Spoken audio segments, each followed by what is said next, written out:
जा रही हूँ एक जगह जिसे हम कहते हैं कोट। हमारे गांव से बहुत ऊपर है और मैं अपने पापा के साथ जा रही हूँ। हम वहाँ क्यों जा रहे हैं और वहाँ पे ऐसा क्या है वो तो वहीं पे जाके मैं आपको दिखाऊंगी। बट ये बहुत मुश्किल ट्रैक है और इसीलिए मुझे ये डंडा लेके चलना पड़ा ताकि मुझे थोड़ा सपोर्ट मिले। और ये रास्ता बहुत ऊबड़ खाबड़ है, पतला रास्ता। जो भी आपको ये बुरा बुरा दिख रहा है इसे कहते हैं पीरू, और ये उसका पेड़ है जो इतना बड़ा पेड़ है। हमारे गांव में ये चीड़ के पेड़ बहुत ज़्यादा हैं, इसकी वजह से यहाँ पे पानी की थोड़ी कमी है।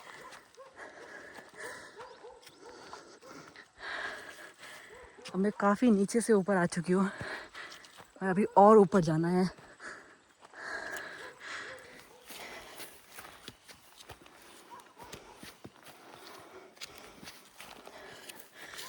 रास्ते में चलते चलते मुझे ये पेड़ मिला है। इसे हमारे वहाँ मेहो कहते हैं, बट इंग्लिश में इसे वुड एप्पल कहते हैं। तो आप जब देखेंगे ये इसका फल है। अभी तो ये कच्चा है, पर जब ये पक जाता है तो इसे हम खाते हैं और इसका बहुत मीठा फ्रूट होता है और इसमें बहुत सारे लगे हैं। और अब हम आ गए इतनी ऊंचाई पे जहाँ से हमारा गांव बहुत क्लियरली दिख रहा है।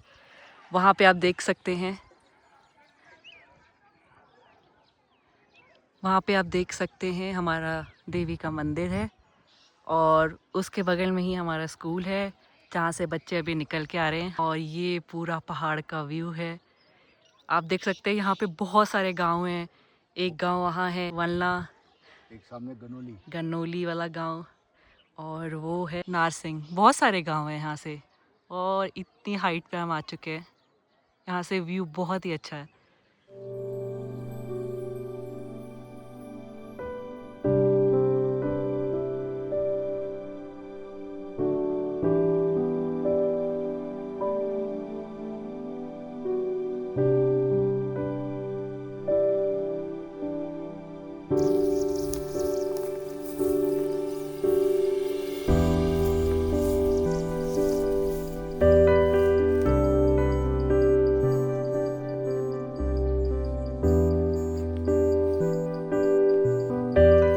फाइनली पहुंच चुकी हूँ इस जगह पे।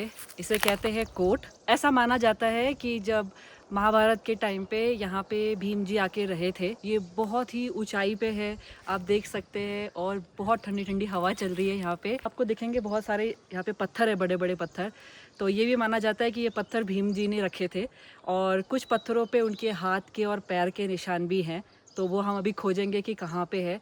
और मुझे एक पत्थर मिल गया है जिसे कहते हैं भीम जी की खातड़ी। खातड़ी मतलब होता है जिसके गद्दा कह सकते। भीम जी वहाँ पे आराम करते थे, तो वो पत्थर मैं आपको दिखाऊंगी। और पत्थर जहाँ पे उनके हाथ के और पैरों के निशान हैं वो भी हम खोजेंगे। अगर मुझे मिला तो मैं आपको ज़रूर दिखाऊंगी।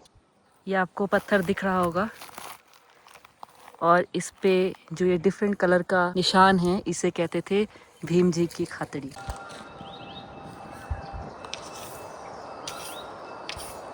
और जहाँ पे भी आप चीड़ के पेड़ देखोगे वहाँ पे आपको ऐसे ज़रूर मिलेंगे। ये चीड़ का फल है, इसे खिट कहते हैं और ये जलाने के काम आता है और लोग इसको डेकोरेशन के लिए भी यूज़ करते हैं, डिफरेंट कलर से इसको पेंट करके। ये है चीड़ का फल खिट। ये यहाँ पे सबसे ऊंचा पत्थर है और इस पे चढ़ के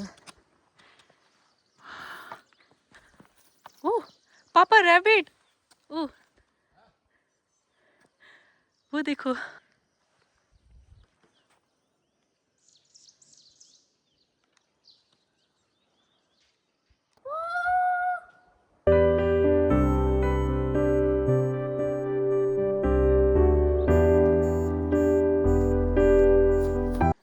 पापा आगे निकल चुके हैं और मैं यहाँ फंस गई हूँ। यहाँ से मैं जा नहीं सकती क्योंकि यहाँ पे कांटे हैं और यहाँ के लिए मुझे ऊपर चढ़ना पड़ेगा। मैं ट्राई करूँगी कि मैं इसके नीचे से निकल के जाऊँ।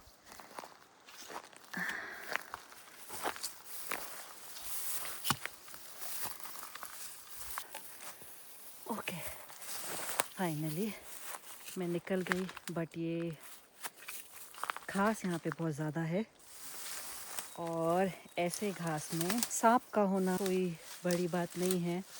और मैं गलत रास्ते पे जा रही हूँ। आखिर मैं सही रास्ते से आ गई। ये आप देख रहे होंगे इतने सारे पत्थर से पूरा खेतों की चारदीवारी करी है। यही वो पत्थर है जिससे हमारे घर बनते हैं, हमारा आंगन बनता है और इन्हीं पत्थरों का यूज़ करके अपने रहने का ठिकाना बनता है। आज ये पत्थर बहुत महंगे मिलते हैं, ऐसे इजीली नहीं मिलते हैं।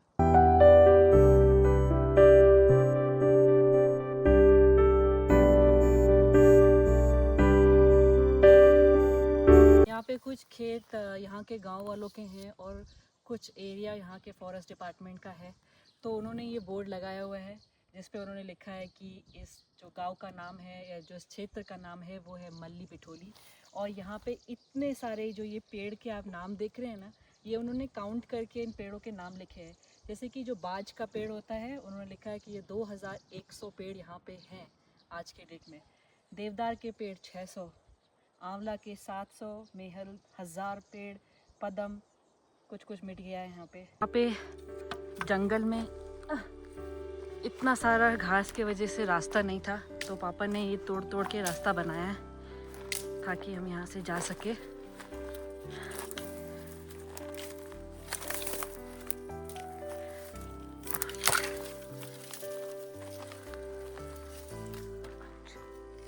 पूरा कांटे हैं यहाँ पे।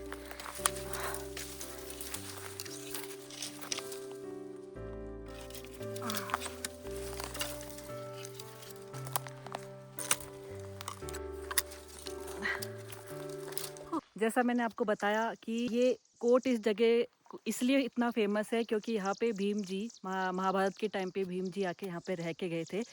और जैसे मैंने आपको दिखाया था पीछे उनके पत्थरों पे उनके हाथ के और पैरों के निशान हैं। और उन्होंने बहुत बड़े बड़े पत्थर, क्योंकि इतने बड़े बड़े पत्थर कोई उठा नहीं सकता, किसी इंसान की बस की बात नहीं है।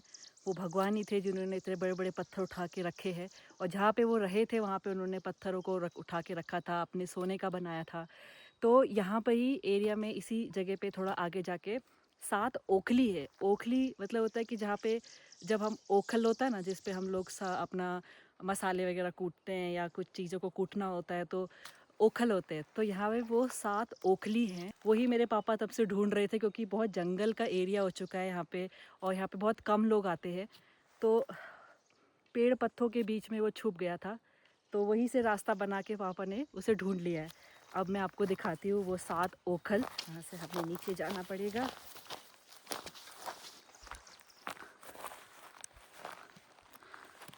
ये है वो 7 ओखल और ओखली।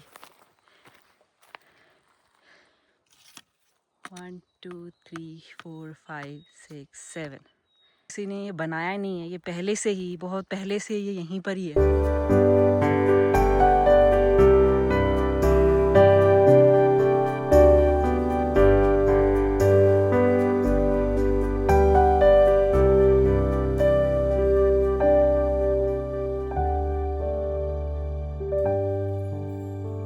पहुंच गए हैं अपने मेन मार्केट, जो मैंने ऊपर से दिखाया था।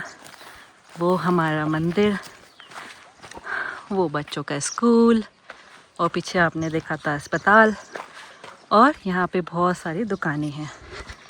मैं बचपन से इस पेड़ को देखते आ रही हूँ। ये पेड़ है यहाँ पे बैठने के लिए बनाया हुआ है लोगों के, और यहाँ पे बहुत ठंडी हवा चलती है और एक आनंद आता है यहाँ पे बैठने से।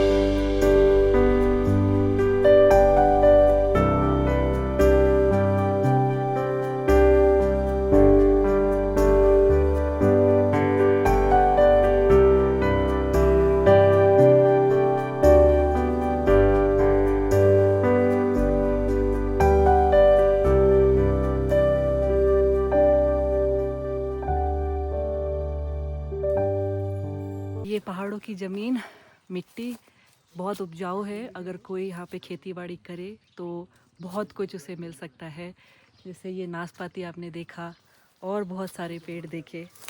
तो यहाँ के लोग बहुत मेहनत करते हैं और फिर ये सारे फ्रूट्स, ये फल उन्हें मिलते हैं।